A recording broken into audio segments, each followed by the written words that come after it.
ang isa sa pangunahing kabuhayan ng mga tiga-barangay Dagat Kidavao sa Valencia City sa Bukidnon. Sa ere, matatanaw ang ekta-ektaryang plantasyon ng tubo.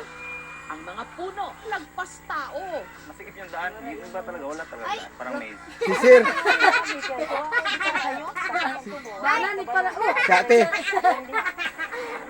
Kaya kung sakaling makapasok ka rito, para ka na rin nawala sa kawalan. Napakadelikado. Kung sakaling may mangyari sa'yo rito, walang agad na makakarinig o makakasaklolo. Kaya dito, kayang-kaya ring magtago nino man. Delikado gyud kay pwede man mataguan sa mga kriminal.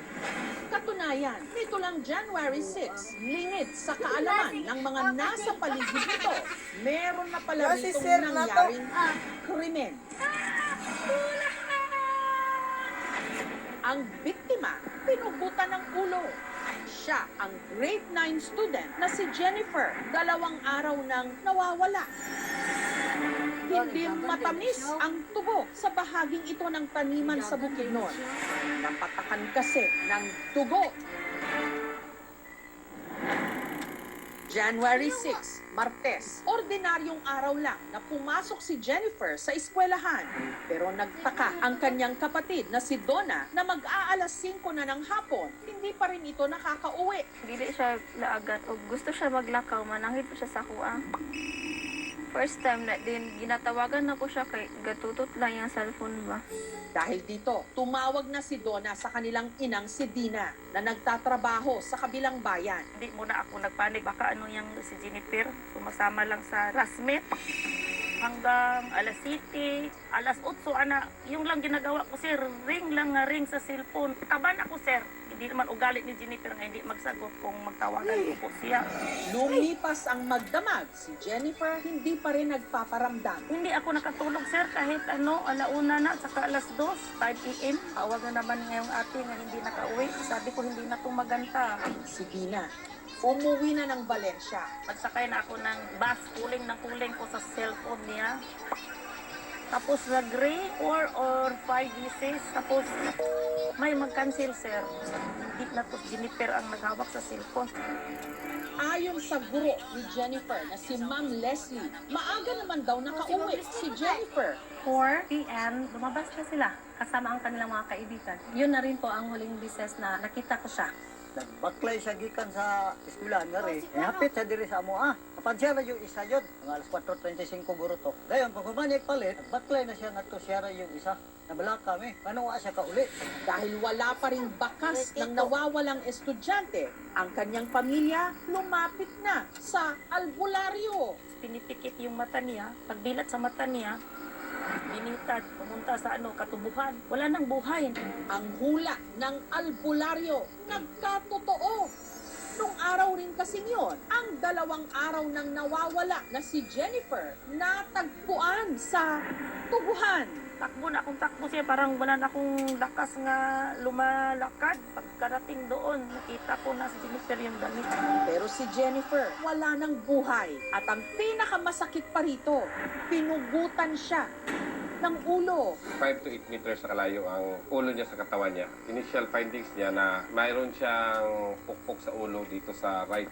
Tapos may taga sa kanan na kamay. So may naputol din finger niya, sign of nanlaban. Mga 30 meters to 50 meters ang layo sa kalsada yung batang patay. Mataas na tubog, nasukan talaga. Kung sakaling may sumigaw doon, hindi maririnig basta-basta. Ang una na ko nakita niya kay kayang lawas pero wala ko kabalo nga putol iyang ulo. Pagkakita na grabing hilak na. May kabutangan sa kasakit. Sobrang sakit, walang paglagyan. Sa isang ina sir, ginanyan yung anak mo. 15 years old siya ngayon. Hindi ko na nabuhatan sa kamay ko sir kahit pusi. Sakit na sakit kay pinugutan ng ulo. Walang na paglagyan sir sa sakit sir. Tulad ko nga isang ina sir. Si Jennifer agad nilang ibinurol. Salang araw lang namin, pinasilip si Jennifer. Yung papa ni Jennifer, plano namin niya. hindi pa iparating sa nangyari ni Jennifer kay may sakit. Binuksan yung Facebook, nakita niya. Sana, Jennifer, ako na lang ang namatay, hindi na lang ikaw. Sa bahay at eskwela lang daw umiinom ang araw-araw na buhay ni Jennifer. Dito, dadaan si Jennifer galing sa paaralan. Naglalakad siya. Dito ang shortcut kasi pupunta sa aming bahay.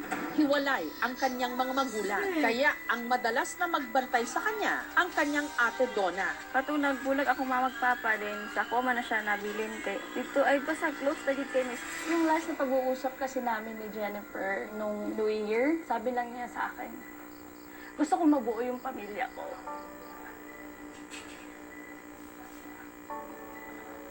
Sabi niya, gusto kong makita na kasama yung mama ko at papa ko tsaka mga kapatid ko, which is yung parang lang niya, immediate family lang niya na buo sila. Kasi namilis niya na daw yun. Maamo ang mukha ni Jennifer at madalas ding sumali sa mga beauty pageant. Siya'y queen sa kwartahay. Tapos sa isa ka search, secondary at siya. Ang ilan nga sa mga napanalunan niyang trophy naka-display sa kanyang kwarto. Walang gumagalaw dito sa kwarto para palagi namin siya